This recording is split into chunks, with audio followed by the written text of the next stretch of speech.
बिस्मिल्लाहिर्रहमानिर्रहीम। अस्सलाम वालेकुम। दोस्तों, पुरानो दौर भलो हुयो। पुराने दौर जा माण्हू भी भला हुया। पुराने दौर में सब्र भी हुयो। पुराने दौर जा माण्हू पंहिंजे वॾनि जी ॻाल्हि खे अहमियत भी ॾींदा हुआ।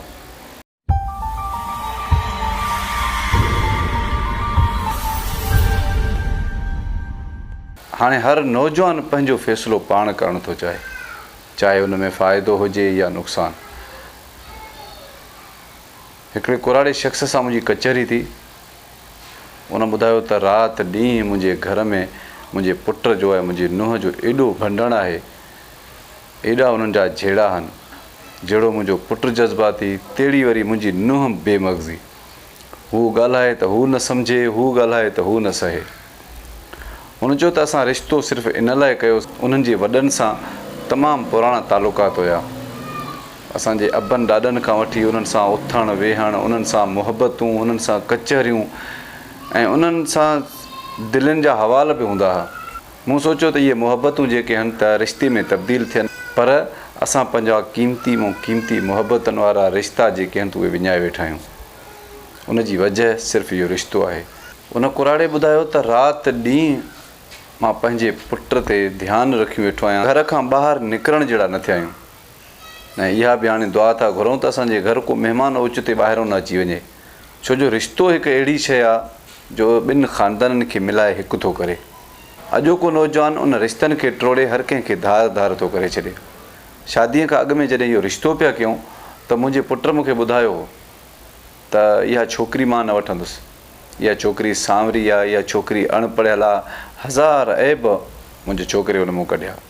मूं इहो सोचे रिश्तो कयो त नौजवान आहे, सम्झी वेंदो ऐं इहो रिश्तो बहाल थी वेंदो। ॿिन्ही ख़ानदाननि असां इज़त सां, सिक सां, कुर्ब सां मिटी कई। शादी थी वई। शादीअ खां पोइ इहा ख़बर पई त छोकिरीअ पंहिंजे माउ खे बि ॿुधाए छॾियो त मां इन सां शादी न कंदुसि। कद जो डिघो आहे, गुंडी वार अथसि, पढ़ियल कोन्हे।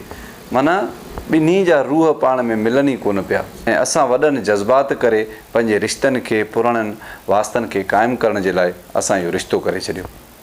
ऐं हाणे असांखे पछतावो थो थिए त असां छा कयो। दोस्तो, हीअ कचहरी तव्हां सां शेयर करण जो मक़सदु हीअ आहे त उन कुराड़े ॿुधायो त मुंहिंजो पैगाम तव्हां दोस्तनि ताईं पहुचायो।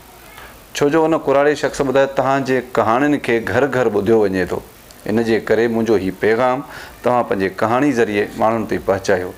पुराणा जेके माण्हू हुया उहो उन जी ॻाल्हि खे अहमियत हूंदी हुई। वॾा फ़ैसिलो करे ईंदा हुआ त नंढा उन जे फ़ैसिले खे लबेक चवंदा हुआ।